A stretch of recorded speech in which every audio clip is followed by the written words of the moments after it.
Hello வணக்கம். இன்றைக்கி நம்ம சேனலில் கோலா மீன் வறுவல் எப்படி செய்யலாம் அப்படின்னு தான் பார்க்க போகிறோம். கோலா மீன் தான் இந்த காத்தடி நாளில் கோலா மீன் தான் அதிகமாக கிடைக்கும் அப்படின்னு சொல்லுவாங்க. இந்த டைமில் இதை சாப்பிட்டா தான் உண்டு. டேஸ்ட்டும் பார்த்திங்கன்னா சூப்பராக இருக்கும். கோலா மீன் சின்னது வாங்குறத விட கொஞ்சம் பெருசாக வாங்கிக்கிட்டோன்னா ரொம்பவே டேஸ்ட்டாக இருக்கும். தோசைக்கல் சூடானதும் அதில் ஒரு கோலா மீனாக எடுத்து வைக்க ஆரம்பித்தாச்சு. எண்ணெயை ஊற்றி இதில் மசாலா என்னென்ன சேர்த்தோன்னு பார்த்துக்கிட்டிங்கன்னா, கோலா மீனுக்கு எப்போதுமே நம்ம தேங்காவில் பெருஞ்சீரகம், கொஞ்சமாக மிளகு, ஜீரகம் சேர்த்து நம்ம நல்லா அரைச்சி எடுத்துக்கணும். இது கூட மிளகாத்தூள், உப்பு எல்லாம் போட்டு நம்ம நல்லா அதை ஒரு 10 நிமிஷத்துக்கு ஊற வச்சு அதுக்கப்புறம் தான் நம்ம இந்த மாதிரி தோசைக்கல்லில் நம்ம சேர்த்து பிரட்டி எடுக்கிறப்போ அதோட டேஸ்ட்டே சொல்ல வேணால் சூப்பராக இருக்கும். கருவேப்பிலை இருந்தால் கூட நீங்கள் மேலே தூவி விட்டுக்கலாம். நாங்கள் இதை அன்றைக்கி விறகடுப்பில் தான் செஞ்சோம். என்ன தான் நம்ம கேஸ் அடுப்பில் செஞ்சாலும் இந்த விறகடுப்பில் செஞ்சு சாப்பிட்ற டேஸ்ட் இருக்குது பார்த்திங்களா, அதை சொல்லவே வேணாம். இப்போலாம் இருக்கிற நிறைய பேருக்கு இந்த ஒரு இது கிடைக்கிறது இல்லை. விறகடுப்பில் சமைக்கிற ஒரு சுகமே தனியாக தான் இருக்குது. நாங்கள் செஞ்சது பார்த்திங்கன்னா மதியம் ஒரு 1:30க்கு மேலே இருக்கும். அவ்வளோ காற்று, ஏதாவது மேலே மரம் ஏதாவது உளுந்துட போகுது அப்படின்னு நாங்களே பயந்துட்டோம். சின்ன பசங்கள்லாம் வச்சுக்கிட்டு நம்ம அந்த விறகடுப்பில் சமைக்கிறது கொஞ்சம் பயமாக தான் இருக்குது. ஏன்னா டக்கு டக்குன்னு வந்துடுறாங்க. அந்த மாதிரி இருக்கிறவங்களாம் எப்போதுமே கொஞ்சம் பார்த்து பத்திரமா சமைங்க.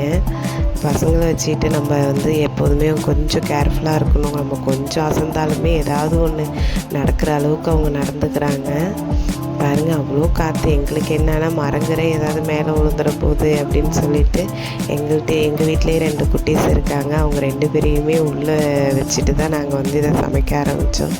ஏன்னா டக்குன்னு கையை ஏதாவது வச்சுருவாங்களோ அப்படின்ற ஒரு பயம் இருந்துக்கிட்டே இருந்துச்சு. சமைச்சு முடிக்கிற வரைக்குமே அந்த பயம் இருந்தது.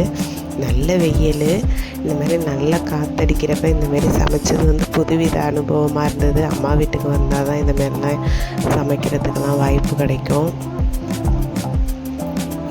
இப்போ நிறையா பேர் சிட்டிக்கு வந்ததுனால இந்த மாதிரி கிராமத்து வாழ்க்கைங்கிறது நிறையா பேர் இந்தமாரி சந்தோஷத்தெல்லாம் இழந்துட்டாங்க.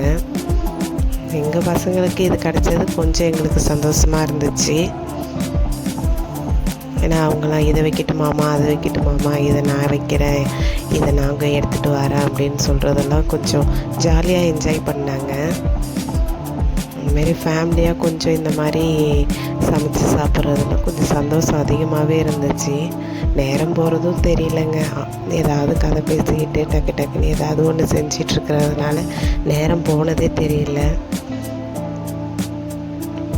எங்களுக்கு என்ன பயம்னா அந்த மீனை பத்திரமா உள்ளே எடுத்துகிட்டு போயிடணும். ஏதாவது மரங்கரம் போட்டுக்கிட்டு மேலே விழுந்துருமோ அப்படிங்கிற ஒரு பயம் இருந்துச்சு. ஏன்னா அந்த அளவுக்கு காற்று, ஆடி காற்றடிச்சா அம்மியும் நகரும்பாங்க. ஆனால் ஆடி பிறக்கிறதுக்கு முன்னாடியே அம்மி பறந்துடும் போல் அந்த அளவுக்கு காற்றடிச்சிது.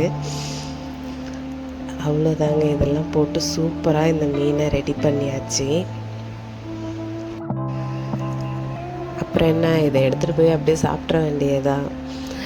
வீடியோ பிடிச்சிருந்ததுன்னா லைக் பண்ணுங்கள், ஷேர் பண்ணுங்கள், மறக்காமல் நம்ம சேனலை சப்ஸ்கிரைப் பண்ணுங்கள். இது மாதிரி நிறைய வீடியோஸ் நம்ம சேனலில் வரும். சப்போர்ட் பண்ணுங்கள். தேங்க்யூ.